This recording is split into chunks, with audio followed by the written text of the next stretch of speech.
Hello friends, आज हम इस वीडियो में बात करेंगे कि अगर किसी भी इंसान के टेस्टिकल्स का साइज़ छोटा है या उन्हें लगता है कि मेरे टेस्टिकल्स का साइज़ है वो छोटा है, जिसकी वजह से उनको कहीं ना कहीं अंदर में ये लगता है कि मेरे अंदर कोई कमी है या फिर वो इनफर्टिलिटी का कोई कारण बना हुआ है, तो इसके बारे में हम डिटेल में बात करेंगे। तो सबसे पहले हम इसमें बात करते हैं कि जो हमारा जो टेस्टिकल्स हैं उनका नॉर्मल साइज़ क्या होता है, और उससे भी पहले मैं ये बात करूँगा कि हमारे टेस्टिकल्स हैं वो किस तरह से बनते हैं और कैसे क्या उनका ग्रोथ होती है। तो हमारे टेस्टिकल्स हैं वो मेनली हमारे पेट के अंदर बनते हैं। जब वो गर्भ माँ के गर्भ के अंदर बच्चा होता है तब टेस्टिकल्स हैं वो माँ के पेट के अंदर, बच्चे के पेट के अंदर बनते होते हैं। और जब वो धीरे धीरे जब वो बच्चा बड़ा होता है, 8-9 महीने की ग्रोथ पे आता है, तब वो टेस्टिकल्स धीरे धीरे नीचे की तरफ में डिसेंड करके हमारे टेस्टिकल स्क्रोटम है जो हमारे अंडकोश है उनके अंदर चले जाते हैं। अब कुछ कारणों से कई बार क्या होता है कि, और हाँ इसमें भी हमने एक चीज़ देखी, ये भी देखा है कि जो लेफ़्ट टेस्टिकल है वो पहले आता है, राइट टेस्टिकल है वो बाद में आता है। और कई बार क्या होता है कि जब बच्चा डिलीवर होता है और हम देखते हैं कि टेस्टिकल से एक टेस्टिकल नहीं उसका नीचे डिसेंड नहीं हुआ है, तो बहुत बार हमने देखा है वो मेनली राइट टेस्टिकल ही होता है। अब इसमें हम बात करते हैं कि टेस्टिकल का जो नॉर्मल साइज़ है वो क्या होता है। अगर हम देखिए, इसके अंदर कोई फिक्स क्राइटेरिया नहीं है। जो नॉर्मल टेस्टिकल्स हैं उसका साइज़ जनरली हम 10 to 20 cc का मानते होते हैं, कि वो डिपेंड करता है डिफरेंट पॉपुलेशन के अकॉर्डिंग, डिफरेंट हमारी ये कहें कि जो अलग अलग कल्चर्स हैं। अगर जैसे हम हर इंसान की अलग अलग बॉडी वेट, हाइट, ये सारी चीज़ें होती है, तो उसी सेम फ्रीक्वेंसी में कि जो टेस्टिकल्स हैं उसका साइज़ भी डिफरेंट सबका होता है। बट ये वेरी करता है 10 to 20 cc का, किसी का छोटा थोड़ा कम हो सकता है, किसी का साइज़ ज़्यादा भी हो सकता है। और हमने बहुत बार ये भी देखा है कि दो टेस्टिकल्स का साइज़ भी आपस में बिल्कुल सेम नहीं होता, थोड़ा बहुत कम ज़्यादा होता है। तो अब जो ये डिफरेंस है इसका हम बात करें कि कितना डिफरेंस है वो नॉर्मल है, तो जनरली अप टू 10% तक का साइज़ हम मानते हैं कि वो नॉर्मल है। अगर 10% साइज़ का दोनों टेस्टिकल्स में अगर डिफरेंस आ रहा है तो हम कहेंगे कि वो नॉर्मल है। अगर मान लीजिए कि एक टेस्टिकल 9 cc और दूसरी 10 cc है, तो इतना 10% का difference is a normal thing. अगर ये डिफरेंस मोर देन 20% होता है, अगर दोनों टेस्टिकल्स के साइज में अगर मोर देन 20% का डिफरेंस है, तो उसको हम मानते हैं कि हाँ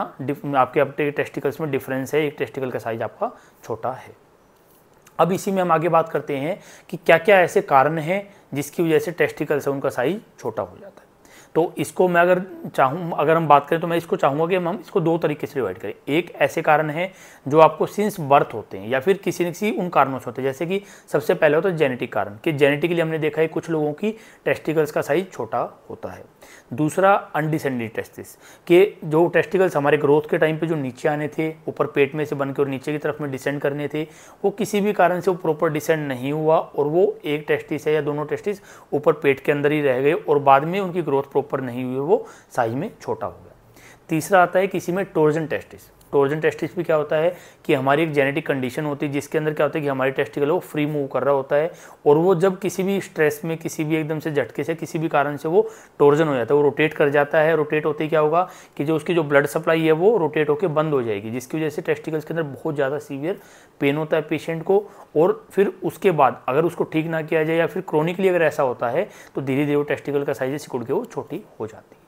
तो ये कुछ ऐसे जेनेटिक कारण है, या कहें कि हम कि ऐसे कारण है कि जो अपने आप किसी भी कारण से हो जाते हैं। अब इसमें हम बात करते हैं कि एक्वायर्ड कॉजेज। एक्वायर्ड का मतलब है कि हमने हमारी लाइफस्टाइल से, हमने किसी चीज़ उससे हम ये कहूँगा कि हमें भी कि बाद में, हमने जन्म के बाद में ये चीज़ें हमें हुई हैं। तो इसमें सबसे पहला आता है इन्फेक्शंस,